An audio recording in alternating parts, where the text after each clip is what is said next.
সিটে হেলান দিয়ে শুয়ে আছি আর ভেঙে যাওয়া স্বপ্নগুলো নিয়ে ভাবছি।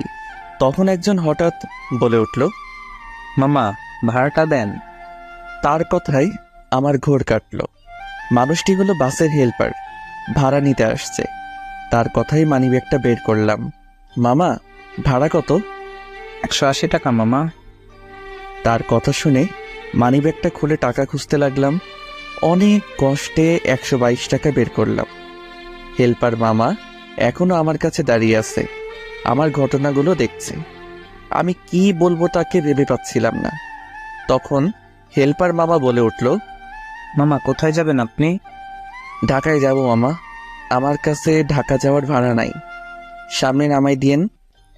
আরে মামা নামবেন কেন? টাকা নাই তো কি হয়েছে, আমি আছি, আপনার টাকা দেয়া লাগবে না। তার কথা শুনে কি বলবো বুঝে উঠতে পারছি না, চোখে এমনি জল এসে গেছে। এই সাধারণ মামাই বুঝিয়ে দিল মনুষ্যত্ব টাকা দিয়ে কেনা যায় না। কত ধনী মানুষ দেখলাম অনেক টাকা থাকা সত্ত্বেও বিপদের উপর জুলুম করে, কিন্তু মামাটা সত্যি আলাদা। কি হলো মামা, কথা বলছেন না কেন? তাকে কিছু না বলে জড়িয়ে ধরলাম। আপনি আমার অনেক উপকার করলেন মামা, জীবনে অনেক মানুষকে টাকা দিয়ে সাহায্য করেছি, কিন্তু আজ আমার কাছে টাকা নেই। অনেকের কাছে চাইছিলাম, কিন্তু সবাই শুধু অজুহাত দেয়। মানুষ এরকমই মামা, সুসময় অনেক বন্ধু পাওয়া যায়, কিন্তু দুঃসময়ে একজনকেও পাওয়া যায় না। ঠিক বলছেন মামা। আচ্ছা মামা, আপনি বসে থাকেন, আমার আবার অন্য ভাড়া তুলতে হবে। আর শুনেন, আজ ভাড়া নিলাম না বলে কিন্তু পরে দেখা হলে অবশ্যই নিব। মামা, আমার জন্য দোয়া করবেন। অবশ্যই মামা, জীবনে স্বপ্ন পূরণ করো মামা। মামার কথা শুনে মনটা কেমন জানি করে উঠল। এর আগেও একবার ঢাকা গিয়েছিলাম, তখন আমার মনে অনেক স্বপ্ন ছিল, বড় হয়ে ডাক্তার হব, কিন্তু স্বপ্নটা প্রকৃতির লীলা খেলায় ভেঙে গেছে। 4 বছর পর আবার ঢাকায় যাচ্ছি, তবে আজ আমার মনে কোনো স্বপ্ন নেই, শুধু আছে বেঁচে থাকার আপ্রাণ চেষ্টা। হয়তো আর ঢাকা কখনো আসতাম না, কিন্তু পরিবারের বিষয়টার জন্য আবার আসতে হলো। পরিবারের বড় ছেলের বোঝাটাই বেশি বাবার পরে, তাকে আবার বাবা হতে হয়, হোক সেটা ছোট কিংবা বড়, দায়িত্ব তাকে নিতেই হবে, এটাই নিয়ম। তাই আমার বেলায়ও বিপরীত কিছু হয়নি। যখন আমার মনে অনেক স্বপ্ন উড়ে বেড়াচ্ছিল, তখন হঠাৎ এক অজানা ঝড়ে স্বপ্নগুলো সব ভেঙে গেল। অনেক কথা বললাম, এখন যেতে যেতে আমার পরিচয়টা দিয়ে দেই। আমি অভ্র মা বাবার বড় সন্তান, আর একটা ছোট ভাই আছে। বাবা 4 বছর হলো মারা গেছে রোড অ্যাক্সিডেন্টে।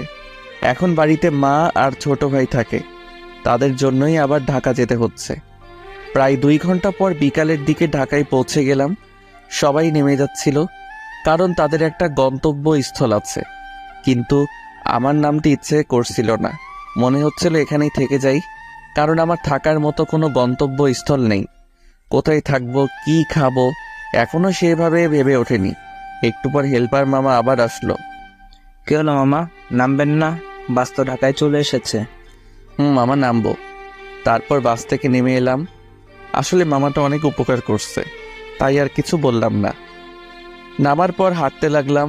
যে হাঁটার কোনো গন্তব্যস্থল নেই, সব রাস্তায় আমার চেনা, তাই তেমন কোনো বেগ পেতে হলো না। প্রথমে সেই বন্ধুদের কাছে গেলাম যারা আমাকে ছাড়া এক মুহূর্ত থাকতে পারতো না। সেখানে গিয়ে দেখলাম সবাই যে যার কাজ নিয়ে ব্যস্ত। আমাকে তো প্রথমে চিনতেই পারছিল না, তারপর আমি পরিচয় দেওয়াতে চিনল। এদের আচরণ দেখে আমার বুকের ভেতরটা ফেটে যাচ্ছিল। হায় রে মানুষ, আগে আমাকে না দেখে থাকতে পারতো না। আসলে ভুল ছিল, তখন আমার কাছে অনেক টাকা ছিল, কিন্তু আজ টাকা নাই, তাই হয়তো চিনতে সমস্যা হচ্ছে।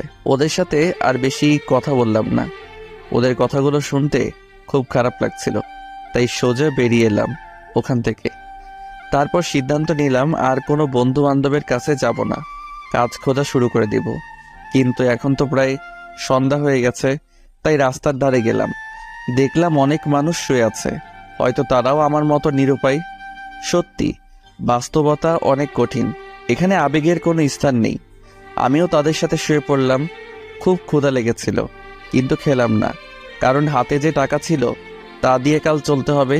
না জানি সামনে আরো কতদিন এভাবে থাকতে হবে। পরদিন সকালে ঘুম থেকে উঠলাম, উঠে অবাক হয়ে গেলাম। রাস্তায় রাতের মতো আর কোনো মানুষ শোয়ে নেই। সকাল খুব একটা বেশি হয়নি, হয়তো সবাই পেটের ক্ষুধা নিবারণের চেষ্টা করছে। ওদের কাহিনী দেখে সত্যি খুব ভালো লাগছিল। ওদের মধ্যে হয়তো বড় লোকদের মতো এত টাকার নেশা নেই, শুধু দুবেলা খেতে পারলে মনে হয় খুশি ওরা। খুব ক্ষুধা লেগেছিল, তাই রাস্তার পাশে পাউরুটি আর কলা খেলাম। তারপর চাকরির খোঁজে বের হলাম। সারাদিন অনেক খোঁজাখুঁজি করলাম, কিন্তু সবারই এক কথা, চাকরি নেই। আর তাছাড়া গ্র্যাজুয়েটও কমপ্লিট করিনি, যে কোনো কোম্পানিতে ইন্টারভিউ দিব। দেখতে দেখতে সন্ধ্যা হয়ে গেল। আজকেও সেই রাস্তায় রাত কাটাতে হবে। শহরে এসে কাজের চাপে বাড়ির কথা ভুলে গিয়েছিলাম। বাড়িতে যে আমার জন্য একজন অধীর অপেক্ষা করতেছে সেই কথা খেয়ালই ছিল না। একটু পর মাকে ফোন দিলাম। কিরে বাবা, সেই কালকে গেছিস, এখন পর্যন্ত একবারও তো ফোন দিস নাই। কত টেনশনে ছিলাম জানিস? আসলে একটু কাজের চাপ ছিল আম্মু, নতুন নতুন আসছি তো তাই একটু। তোমরা কেমন আছো? ভালো আছি। খাওয়া দাওয়া করছিস বাবা? আম্মু, এই মাত্রই করলাম। তোমরা খেয়েছো? আমরা খেয়েছি। সাবধানে থাকিস বাবা। তোমরা সাবধানে থেকো, আর আমাকে নিয়ে এত চিন্তা করো না। আমি এখানে ভালোই আছি। মাকে কথাগুলো বলতে অনেক কষ্ট হচ্ছিল, কিন্তু তবুও বললাম, না হলে অনেক চিন্তা করত। এভাবে আরো 4 দিন কেটে গেল, কিন্তু এখনো কোনো চাকরির ব্যবস্থা করতে পারিনি। আজকে শরীরটা অনেক দুর্বল লাগছিল। 5 দিন হলো ভালোভাবে পেট পুড়ে খেতে পারিনি। হাতে যে টাকা ছিল সেটা অনেক আগেই ফুরিয়ে গেছে। রাস্তা দিয়ে হাঁটছিলাম,